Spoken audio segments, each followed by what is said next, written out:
on vous l'annonçait en début d'émission, le retour de la lumineuse et éclatante docteure. Peut-être, oui, c'est notre forme de médecine aussi. Coach Lola, experte en soft skills. Aujourd'hui, elle nous parlera de comment transformer ses échecs en tremplin. Il faut savoir que les échecs font partie de la vie, mais les échecs, c'est pas la vie. Exactement. Bonjour, coach. Bonjour Alix, bonjour Marco. Bonjour coach. Alors, je suis tellement contente d'être là ce matin. C'est vraiment un réel plaisir de retrouver les téléspectateurs de Matin Bonheur. À chaque fois que je viens ici, je me dis qu'il y a une personne qui a besoin d'entendre une phrase, une idée, une méthode pour changer son quotidien. Exactement. Alors, comment transformer ces échecs en tremplin? Quels sont les axes qu'on peut emprunter par rapport à ce thème? Aujourd'hui, on va vraiment parler de la réinvention. Comment réussir à se réinventer? Comment réussir à transformer cette ancienne version de nous qu'on n'aime pas forcément, avec des aspects qu'on aimerait jeter à la poubelle? On a fini avec 2018, on est en 2019, on veut pouvoir aller de l'avant. Donc de cette réinvention, on va en parler aujourd'hui et je vais donner, on va dire, des prérequis. Je vais donner également une méthode, des nuances, mais surtout une clé magique. Quand on parle de réinvention, on parle de deux étapes. Lorsqu'on parle d'anciennes versions, on parle également de nouvelles versions. Oui. Et pour ce faire, je voudrais montrer une petite image, celle d'une personne pas très loin d'ici, tout juste au Ghana, qui a fait une très belle transformation au niveau de sa carrière, mais également au niveau de son image. Il s'agit de Jocelyne Dumas. Je ne sais pas si oui, l'actrice ghanéenne. Oui. Exactement. L'actrice ghanéenne Jocelyne Dumas qui, par le passé, avait une carrière qui évoluait vraiment timidement et qui très rapidement est montée en puissance, a transformé sa carrière et totalement son image. Si les images viennent plus tard, on verra, elle est vraiment radieuse. On parle d'elle comme la personnalité vraiment qui a fait l'année 2018, etc. Donc plusieurs volets de sa vie. Et j'aimerais faire une analogie entre cette transformation, cette réinvention qui part des moments difficiles, des moments où on ne réussit pas, etc., vers le moment de succès et de victoire, au travail d'un sculpteur. Quand on prend un sculpteur, il est dans son atelier, il a une pièce en bois qu'il n'a pas encore taillée, il commence à travailler la pièce, il commence à la découper et en sort une très belle œuvre d'art. N'est-ce pas? L'analogie, pourquoi? Parce que lorsqu'on prend la pièce, c'est-à-dire la pièce brute, l'œuvre d'art est déjà à l'intérieur. Donc, cette œuvre d'art qui est à l'intérieur va, on va dire, naître progressivement avec le travail du sculpteur. Et ce travail-là, c'est la volonté personnelle de transformer ce qui est brut, ce qui n'est pas encore poli, ce qui est peut-être pas agréable à voir, pas plaisant à vivre, en succès et en victoire. Cette réinvention, cette transformation, donc de ce bois, va se faire dans un premier temps par la volonté du sculpteur, donc ma volonté, ta volonté, la volonté également de Marco, à voir une nouvelle version éclore, mais également par le fait qu'il y avait quelque chose à l'intérieur de précieux qu'il fallait faire sortir. Donc la véritable méthode pour se réinventer en 2019, c'est de vraiment prendre en compte le fait qu'en nous, on a des talents, on a des forces, on a du potentiel, on a des dons. Et l'exercice à faire, c'est de s'asseoir et de les lister. On ne peut progresser, on ne peut transformer, on ne peut se réinventer qu'en ayant une claire compréhension de ce qu'on a reçu comme don. Et ensuite, il faut l'exprimer. L'exprimer comment? En le disant, c'est-à-dire que si vous êtes une personne dorénavant dynamique, vous souhaitez exprimer un dynamisme, vous souhaitez mettre en avant votre potentiel, tout ce que vous savez faire, il faut le dire. Il faut le dire parce que très souvent, on ne voit pas la transformation, on ne voit pas le changement si vous ne le dites pas, si les gens autour de vous ne savent pas que aujourd'hui j'ai fait telle formation et aujourd'hui je suis amène d'aspirer à tel poste, à telle fonction, etc. Vous ne pourrez jamais progresser. Donc c'est véritablement votre devoir de vous exprimer et d'exprimer ce changement-là, ce potentiel que vous avez acquis. Durant tout ce parcours-là, on n'occulte pas le fait qu'il y ait des fois des blessures, qui vont dégénérer sur un manque de confiance en soi. Comment, au préalable, se défaire de cette étape-là d'abord avant de pouvoir rebondir? Excellent, c'est justement le prérequis. La réinvention, quand on veut se réinventer, on veut se transformer, on veut aller vers cette nouvelle version, il faut s'assurer d'une chose, avoir véritablement transformé son système de pensée. Transformer son système de pensée, c'est-à-dire être prêt à accueillir cette nouvelle personne, être prêt psychologiquement, être prêt dans sa manière de voir les choses, être prêt dans sa manière de réagir. C'est-à-dire, il faut anticiper, c'est-à-dire aujourd'hui, je ne peux dire que je ne serai pas blessée, irritée ou rattrapée par des choses que j'ai fait par le passé. Mais ce qu'il faut se dire, c'est se préparer à cela, être déterminé à embrasser totalement le changement et à mettre vraiment derrière soi tout ce qui n'arrange pas, toutes ces blessures, toutes ces situations qui n'aident pas. Donc le prérequis, c'est vraiment le changement du système de pensée. Alors le téléchargement de cette nouvelle façon de penser d'une personne à une autre peut différer. La durée, ça peut durer, ça peut être rapide. Alors, est-ce que l'environnement intervient? Et quand il intervient, comment s'en protéger? Alors, l'environnement va toujours avoir un impact. On est plus ou moins un résultat de l'environnement dans lequel on grandit, on vit et on se développe. Donc, pour certaines personnes, certaines blessures, l'histoire, on va dire la mémoire de l'individu va avoir plus de temps à se dissiper, à se dissoudre. Mais il faut rester focus sur l'objectif. C'est pour ça que je le disais tout à l'heure, il faut transformer ce système de pensée. Beaucoup de personnes par le passé, quand ils étaient face à certaines difficultés, ils se disaient je n'y arriverai pas, je ne pourrai pas, c'est difficile, c'est trop difficile, il y a trop de chances que je n'y arrive pas, 100% de chances que je me plante, donc je n'essaie pas, je ne tente plus rien. Mais j'aimerais bien tourner, on va dire, la réflexion d'une autre manière. Tant que vous n'avez pas essayé, vous n'êtes pas garanti que ça ne va pas marcher. Donc plutôt que de se dire qu'il y a de faibles chances que ça ne marche pas, on pourrait se dire également, il y a de faibles chances que la situation ne me bloque pas. Donc, à chaque fois, transformer cette manière de penser passée à une nouvelle manière positive qui embrasse ce nouveau changement auquel on aspire. Tout ceci reviendrait à casser les sources de la peur. Les sources de la peur, les sources des blessures, les pensées négatives. On l'a vu dans d'autres matinales. On a tellement de choses qu'il faut mettre à la poubelle pour embrasser cette nouvelle personne qu'on veut voir éclore en 2019. Il y a une pensée qui dit, lorsque vous fuyez la tentation ou vous fuyez le changement, ne lui montrez pas, ne lui donnez pas votre nouvelle adresse. C'est vrai. Comment faire en sorte qu'on puisse tenir? Parce qu'après, comme on dit aussi dans d'autres livres saints, les démons viennent à 7 fois plus puissants. Totalement. Parce que si on rate le coach, mais si on rate ce coach-là, on va plonger encore en pire dans ce qu'on était. Totalement. On tombe de haut. Alors là, ce que je voudrais dire, c'est vraiment, on arrive à la nuance que je voudrais faire. Tout à l'heure, quand j'ai pris le cas de Jocelyne Dumas, on était vraiment sur une transformation qui partait de l'image, qui parlait également de comment est-ce qu'elle s'est révélée dans le monde du cinéma, de la télé, etc. On parle beaucoup de l'aspect extérieur. C'est par exemple, aujourd'hui, si on prend Marco ou bien on prend Alix et qui disent, bon, demain Marco change de chemise, il porte une très belle chemise qu'il aime, il apparaît à la télévision, il se sent bien, c'est éphémère. Parce que 2 minutes, 3 minutes après, ce bien-être produit de l'extérieur vers l'intérieur. Parce que quand tu portes une nouvelle chemise, ou par exemple Alix a une nouvelle voiture, elle se sent bien, elle est à l'aise et tout. C'est de l'extérieur et un peu de bien-être à l'intérieur. Pour pouvoir réussir véritablement cette réinvention, il faut s'assurer d'une chose. Il faut véritablement s'assurer que la transformation part de l'intérieur vers l'extérieur. Sinon, c'est du matérialisme. C'est pas exactement du matérialisme, ça peut s'apparenter à cela, mais c'est éphémère. C'est éphémère. C'est vraiment éphémère. Et il faut passer de la motivation véritable à la transformation.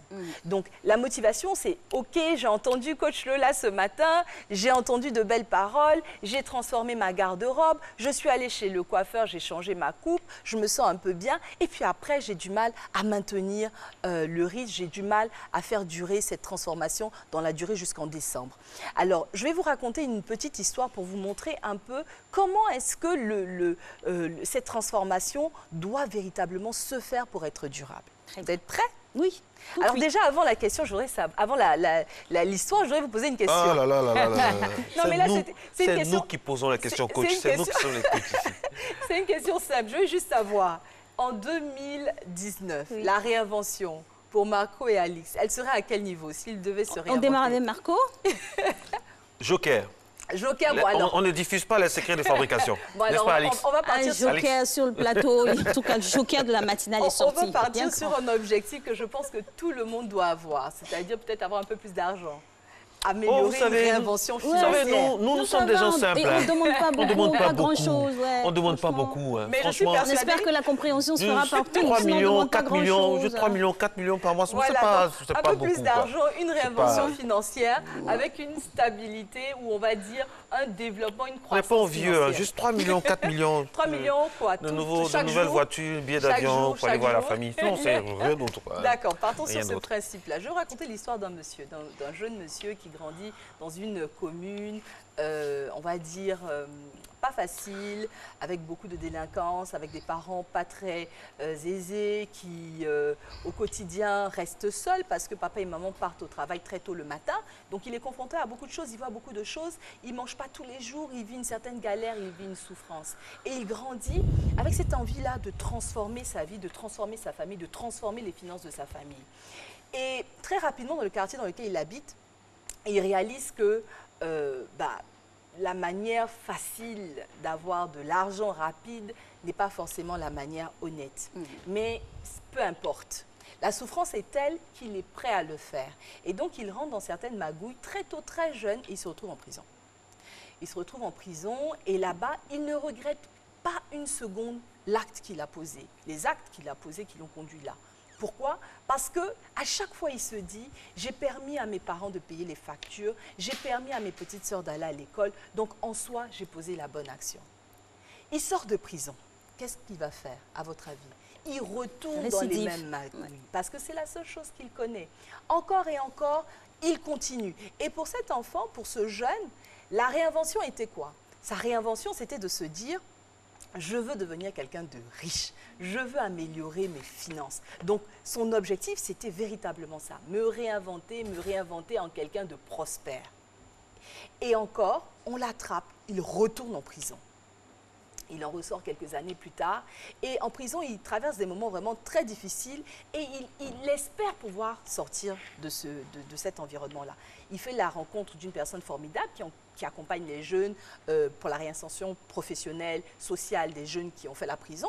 Et il commence à travailler, il commence à vendre des voitures. Il était passionné de voitures, il trouve un peu d'argent, il arrive à lever un peu d'argent, il commence à vendre des voitures. Et là, il devient monsieur Prosper himself. Il gagne beaucoup d'argent, bien plus que quand il faisait les magouilles. Donc là, il est content, il commence à offrir des cadeaux à tout le monde et c'est comme si ses rêves d'enfant commencent à se réaliser. Je commence à m'occuper de ma famille, je commence à m'occuper de mes parents de manière honnête. Mais ce qu'il n'avait pas appris, c'était à gérer l'argent. Donc tout cet argent qu'il gagne, il finit par tout perdre. Tout perdre. Alors, l'histoire de ce jeune, qu'est-ce qu'elle nous dit? Elle nous dit que cette personne a connu, en recherchant l'argent, plusieurs formes d'argent. L'argent gagné honnêtement et l'argent gagné malhonnêtement. Et quand il a fait ces deux cas, il a vécu ces deux expériences, à la fin de la journée, il réalise qu'il n'était pas heureux. Il n'était pas heureux parce qu'à chaque fois, il y avait quelque chose qui se passait. Quand il le faisait de manière malhonnête, il s'est retrouvé en prison. Lorsqu'il le faisait de manière honnête, il ne savait pas gérer, il a tout perdu. En réalité, lorsqu'on veut se réinventer, le plus important, ce n'est pas ce qu'on veut recevoir, mais c'est le pourquoi. L'argent, en réalité, pour ce jeune-là, c'était ce qu'il voulait. Mais pourquoi il voulait cet argent n'a pas été satisfait sur le parcours. La clé de la réinvention durable est déjà la réinvention, comme je disais tout à l'heure, qui part de l'intérieur vers l'extérieur. Donc pas ces transformations, make-up, voiture, tout ça, ça c'est éphémère. Après, la transformation, la réinvention qui va durer dans le temps. Comme dit Victor Hugo, ça doit emplir l'âme et le front. Exactement. Qui va pouvoir totalement transformer l'individu dans son entièreté, dans sa personne, dans son être intérieur, dans ses relations, doit partir d'un pourquoi. Ouais. Pourquoi je le fais? pourquoi je cherche cet argent? Pourquoi est-ce que je veux ces 3 millions? Qu'est-ce que je vais faire avec ces 3 millions? Et c'est véritablement... Par mois. Par mois. Je pensais que c'était par jour. Non, pas par jour. Pour le moment, c'est par mois. Par mois. Donc, en euros. En euros. Ok, d'accord. Très bien. Je pense que je vais rester très souvent ici, me rapprocher énormément de Marco. Donc, réellement, c'est ça. C'est de véritablement réussir à comprendre le pourquoi derrière nos motivations, nos transformations, nos objectifs. C'est véritablement ce qu'il faut prendre en compte lorsqu'on veut se réinventer et se transformer tout au long de l'année 2019. Wow. Et à partir du pourquoi, il devrait découler beaucoup d'autres questions. Beaucoup de choses. C'est-à-dire que le pourquoi, c'est la semence. C'est la semence de départ. Et le quoi, c'est la plante qui va naître. Et sur le parcours, il y a le parcours de ce tremplin-là pour le changement. C'est comme un vol qu'on prend. Il y a des hôtesses, il y a des stewards, il y a un pilote qui nous guide, il y a des gens qu'on rencontre dans l'avion. Et je reviens sur l'environnement, c'est déterminant aussi. Totalement. C'est déterminant. Totalement. L'environnement va amener l'individu, quand on prend le cas du jeune que je racontais tout à l'heure, l'environnement permet justement de saisir certaines opportunités. J'aime utiliser le mot en anglais « helpers » pour parler de toutes ces personnes qu'on rencontre pendant ce voyage. Pendant ce voyage, il y a des personnes qui sont postées à différents endroits, à différents moments, pour nous apporter l'aide dont on a besoin pour pouvoir franchir d'une étape à une autre. Une question, excusez-moi de couper, une question de Joseph qui regarde l'émission.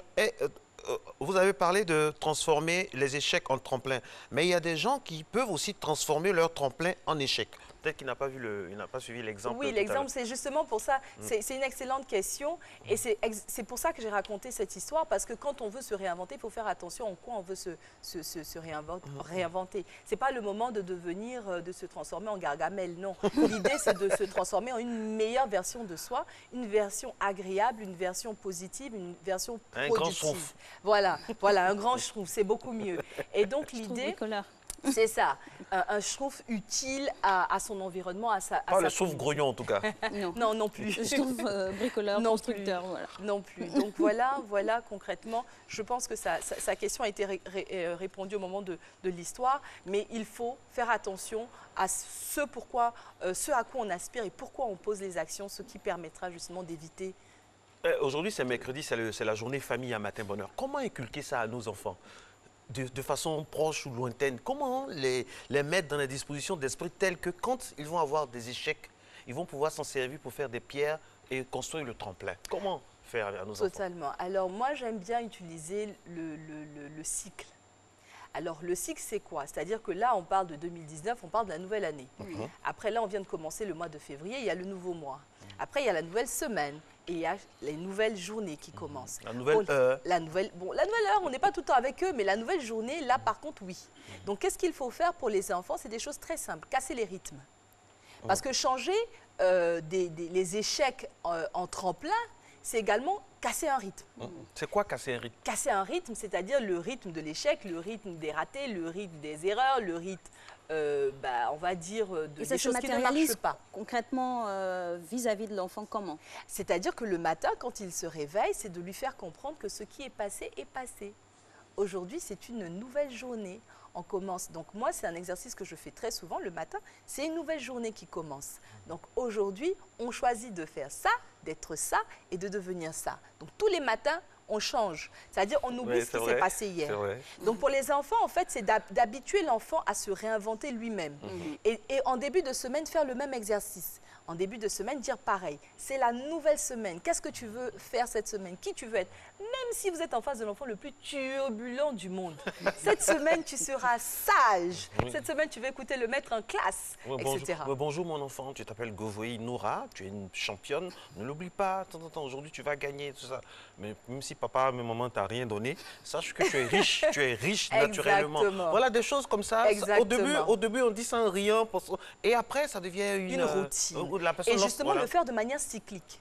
Le faire, que l'enfant ait l'habitude de le faire comme ça, de lui-même, il aura cette habitude-là à mettre de côté ce qui ne marche pas et à se renouveler, à se réinventer à chaque nouvelle journée qui va se présenter. Bonjour mon grand, tu es un champion, sache que tu es un champion. C'est vrai qu'il aura tu peux faire des fautes, tu as droit à l'erreur, mais sache que voilà. Et tu vas y arriver. Tu peux perdre une balle, mais tu ne vas pas perdre le match. Tu vas y arriver. C'est ça, hein? C'est ça. Bah oui, hein. C'est toujours premier. Bon, finalement, nous, on n'a plus envie de vous lâcher. Qu'est-ce qu'on fait? On présente l'émission à 3 maintenant? Est-ce que c'est possible à se reféliciter? Merci beaucoup, coach. Merci à vous. Ça fait plaisir de vous retrouver. Vous nous avez manqué, même si vous nous avez abandonnés en route. Et je suis là pour tout le mois, je pense. C'est un plaisir. La prochaine fois, nous allons parler de... Alors justement, dans la même dynamique, une fois qu'on a le pourquoi, on sait ce qu'on veut et pourquoi on le veut, qu'est-ce qu'on doit faire? C'est de se fixer des objectifs SMART. Et on parlera de la méthode des objectifs SMART pour réussir en 2019. Mais voilà, en tout cas, c'est adéquat en ce début d'année d'avoir des objectifs SMART. Il nous reste encore 10 mois. C'est réalisable. Réalisable. Donc avec vous, on aura bien sûr les éléments nécessaires.